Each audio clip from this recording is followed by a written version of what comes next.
क्या आपकी शादी लव मैरिज होगी या अरेंज मैरिज होगी? क्या आपकी कुंडली से देख के पता लगाया जा सकता है कि हमारी जो शादी है वो कैसे होगी? घर वालों की मर्जी से होगी, कोई दिक्कत आएगी, कोई प्रॉब्लम आएगी, या शांति से होगी, लव मैरिज होगी, अरेंज मैरिज होगी? ये सब चीज़ें हम आपको एक ऐसे सूत्र के थ्रू सिंपल लैंग्वेज में समझाएंगे कि आपको पता लगे कि मेरी शादी कैसे होगी। दोस्तों सभी को मेरा नमस्कार। मैं एस्ट्रो ब्रजेश अपने इस वीडियो में आप सबका स्वागत करता हूं। और जिस भी भाई ने अभी तक लाइक शेयर ना करा हो वो ज़रूर करें और सब्सक्राइब करें, जिससे कि नई नई जानकारियां आपको प्राप्त होती रहें। आज का इंटरेस्टिंग टॉपिक है लव मैरिज, जो खास तौर से जितने भी यंगर बच्चे हैं वो उनको काफ़ी पसंद आएगा कि एक छोटे से और सिंपल सूत्र से हम जान सकेंगे, या वो जान सकेंगे अपनी लगन कुंडली देख के, कि मेरी ज़िंदगी में क्या होने वाला है। तो दोस्तों आगे देखते हैं, अपन इसको कंटिन्यू करते हैं। आइए देखते हैं। आपको जैसे पता है कि हमारी जो लगन कुंडली होती है उसमें 12 भाव होते हैं। एक से लेके अपर 4 5 6 7 8 9 10 11 12 ये होते हैं। इसके अंदर जो लव मैरिज के लिए रहता है उसमें हम जो कैलकुलेट करते हैं, तीसरा भाव, पांचवा भाव, सातवां भाव और 11वां भाव। इन भावों की भूमिका ज्यादा रहती है। आज शॉर्ट सूत्र से जानेंगे कि आप कैसे पहचान सकते हैं कि मेरे ही जिंदगी में क्या होने वाला है, शादी से रिलेटेड कैसे फल मिलेंगे। जब हमारी कुंडली में फिफ्थ हाउस, अगर फिफ्थ हाउस हमारी कुंडली में, जिससे कि हम बच्चों की कैलकुलेशन भी करते हैं, तो लव मैरिज के लिए भी देखा जाता है कि जब फिफ्थ हाउस हमारा मजबूत हो और उसमें शुक्र, राहु या चंद्र हो। फिफ्थ हाउस के अंदर राहु, शुक्र और चंद्र अगर बैठे हो, इनमें से कोई एक बैठा हो, इनकी कॉम्बिनेशन में बैठे हो, तो ये जो योग है इससे हमारे को ये पता लगता है कि हमारे लव मैरिज के चांस ज्यादा हैं। वहीं अगर अपन सेवंथ हाउस की बात करते हैं, अगर सेवंथ हाउस को हम देखें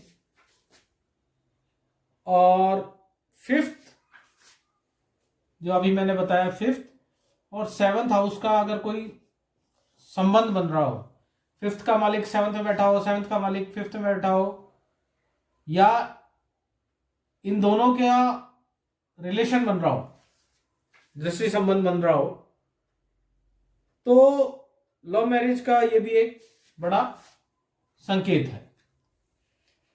फिर अपन और बात करते हैं इसमें कि अगर आपकी कुंडली में शुक्र जो है वो मजबूत हो गए, कहीं बैठा हो, या शुक्र और राहु की इनमें से 5 7 11 में कहीं कॉम्बिनेशन बन रहा हो इनका, या अच्छी स्थिति में बैठे हो ये, तो ये लव मैरिज तो देता है, पर इसमें यह भी देखने वाली बात है कि अगर ये इन पे अच्छा प्रभाव है, कोई गलत प्रभाव नहीं आ रहा है इनके ऊपर, कोई गलत दृष्टि नहीं आ रही, तब तो ये शादी करा देता है। कई बार अगर इसके ऊपर शनि की दृष्टि भी आ जाए तो शादी तो लव मैरिज कराता है पर वो दिक्कतें दे देता है। फिर अपन बात करते हैं राहु की।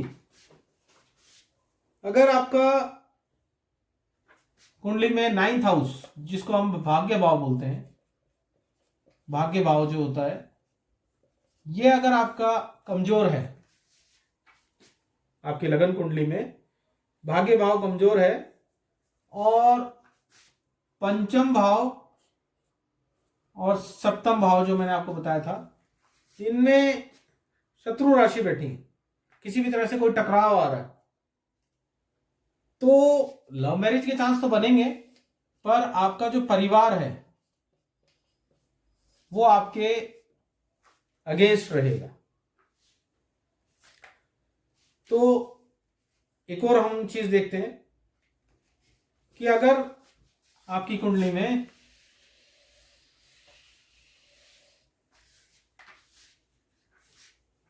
फिफ्थ और सेवंथ का लॉर्ड आपस में इंटरचेंज कर जाए, जैसे हमने बताया था, शुक्र और राहु की युति भी बन जाए, शुक्र राहु की युति बन जाए, और चंद्रमा चंद्र और मंगल का भी कोई दृष्टि संबंध बन जाए या ये साथ बैठ जाए, तो आपकी कुंडली में लव मैरिज के स्ट्रॉन्ग योग बन जाते हैं। फिफ्थ और सेवंथ का आपस में संबंध बन जाए, राहु और शुक्र का संबंध बन जाए और चंद्र और मंगल का संबंध बन जाए, तो ये मान के चलिए कि आपकी लव मैरिज ही होगी, आपकी अरेंज मैरिज के चांस नहीं है। अगर माँ बाप देख रहे हैं ये वीडियो और उनके बच्चे की कुंडली में बनता है, तो मेरा उनसे आग्रह है कि जो बच्चे करना चाहें उन्हें करने दीजिए, क्योंकि योग बहुत प्रबल बनता है। अब वहीं अपन बात करें कि और क्या कॉम्बिनेशंस बनती हैं, तो जैसे मैंने आपको बताया कि थर्ड हाउस, इसमें एक और कॉम्बिनेशन बनती है कि थर्ड हाउस या 11th हाउस का राशि स्वामी जो है, जो लॉर्ड होगा, राशि स्वामी होगा, वो 7th हाउस में बैठ जाए। अगर 7th हाउस में बैठ जाता है तो भी आपके लव मैरिज के योग बनते हैं। या फिर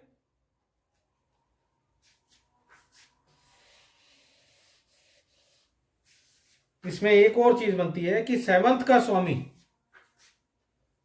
7th हाउस का जो स्वामी है वो 3rd में या 11th में बैठ जाए। हमने पहले देखा 11th और 3rd का 7th में बैठ जाए, अब इसका अपोजिट कि 7th का स्वामी 3rd में या 11th में बैठ जाए, तो भी आपके लव मैरिज के योग बनते हैं। फिर अगर फिफ्थ हाउस का संबंध 7th हाउस से बन जाए, इनके राशि स्वामी बैठ जाए या इसका राशि स्वामी यहां बैठ जाए, इसका राशि स्वामी यहां बैठ जाए, इनमें संबंध बन जाए, और 6 और 8, 6th और 8th का संबंध ना बनता हो, 6ठे हाउस का और 8वें हाउस का कोई संबंध नहीं बनना चाहिए। नहीं, मैरिज तो होगी बट आपको प्रॉब्लम आएगी अगर इनका भी संबंध बनेगा, तो 6 और 8 के स्वामी का संबंध बनेगा।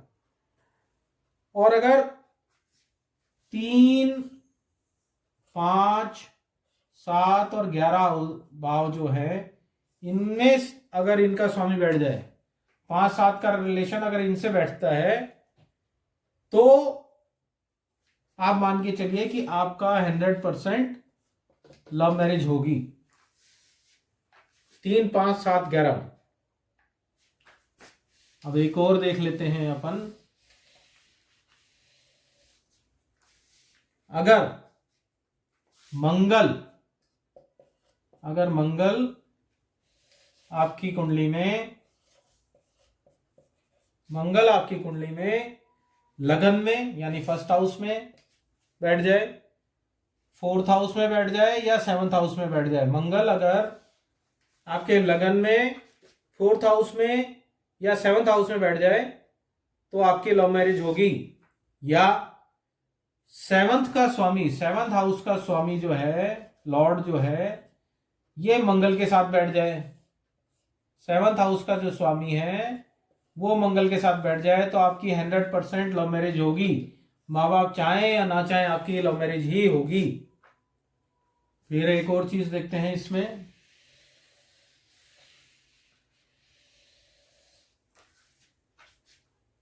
अगर लव मैरिज का योग बन रहा है और उसमें राहु और शनि की कहीं से कोई दृष्टि संबंध आ जाए या साथ बैठ जाए इनके स्वामियों के साथ, और राहु शनि का संबंध बन जाए इनसे, तो आपकी जो शादी है वो अदर कास्ट होगी। लव मैरिज तो होगी पर सेम कास्ट में नहीं होगी, अदर कास्ट होगी। और अगर गुरु की दृष्टि आ जाए तो सेम कास्ट में होगी। लव मैरिज तो होगी पर अपनी ही कास्ट में होगी। अब इसमें एक और सूत्र देख लेते हैं। यंग जो जनरेशन है उनको बड़ा अच्छे तरीके से समझ में आ रहा होगा, और वो शायद अपनी कुंडलियां भी देख रहे होंगे, अभी निकाल के बैठ भी गए होंगे। और उसमें हम एक आगे की चीज और देखते हैं कि मंगल और शुक्र अगर साथ हैं, मंगल और शुक्र कुंडली में अगर कहीं साथ हैं, तो आपका जो अफेयर है एक से ज्यादा होगा। आपका अफेयर एक पर्सन से ज्यादा होना चाहिए। अगर मंगल शुक्र आपके साथ में है और 4, 5 और 7 और 11वें हाउस में अगर ये बैठे हैं, मंगल शुक्र जो है आपस में युति बना के 4th house, 5th house, 7th house और 11th हाउस में अगर बैठे हैं, तो ये प्रबल योग बनाता है कि आपके 100% लड़के की कुंडली में हो या लड़की की कुंडली में हो, तो एक से ज्यादा संबंध होंगे ही होंगे। अगर आपके पार्टनर की कुंडली में ऐसे बनते हैं तो ये अच्छे योग नहीं है, क्योंकि आपके अलावा भी उसकी अन्य के साथ दोस्ती होनी चाहिए 100%।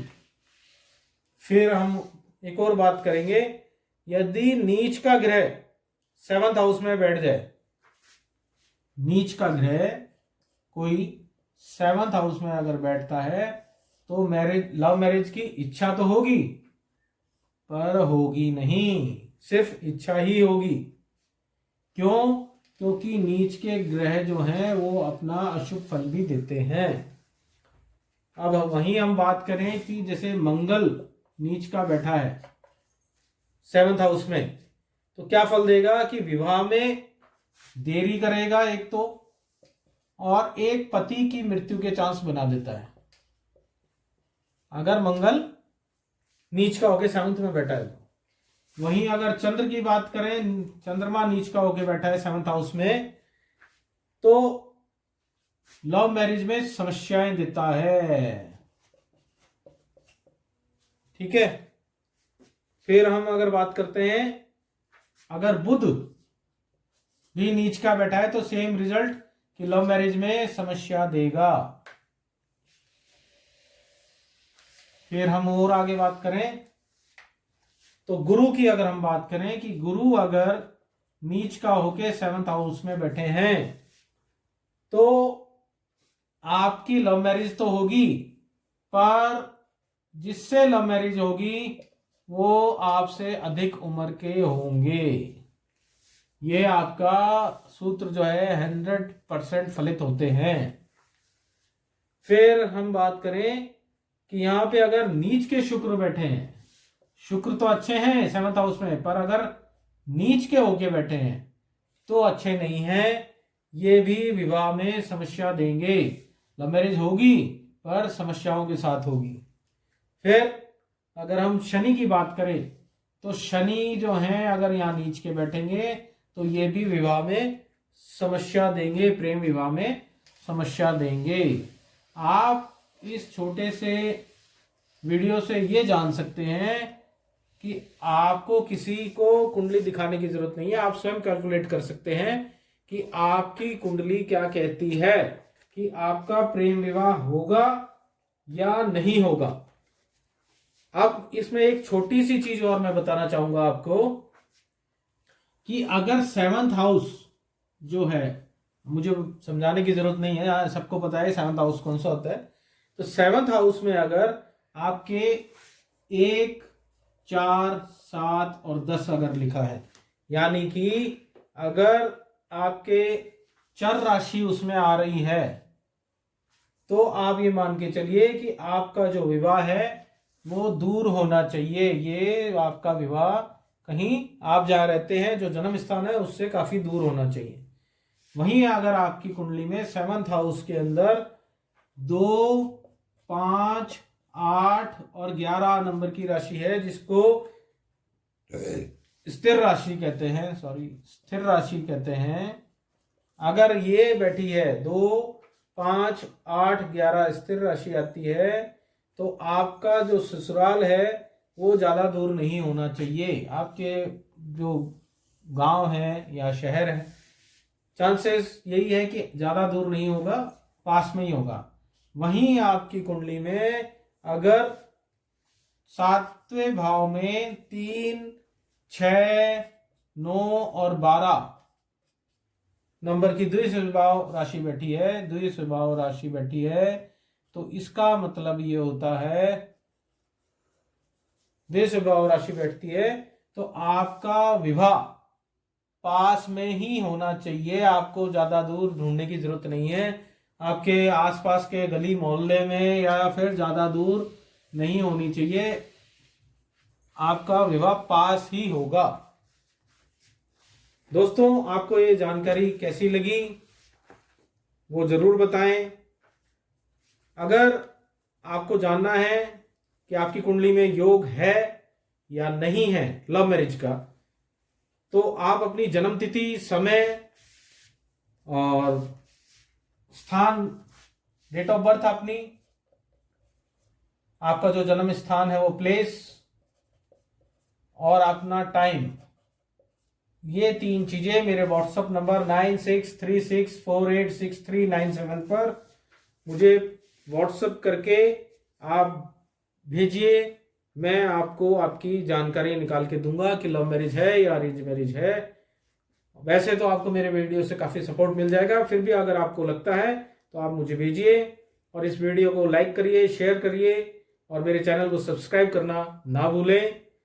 मैं एस्ट्रो ब्रजेश आपसे मिलता रहूंगा और अगली वीडियो में ऐसे ही रहस्यमयी ज्योतिष ज्ञान से भरे वीडियो आपको बना के जानकारी शेयर करता रहूंगा। आप सबका धन्यवाद।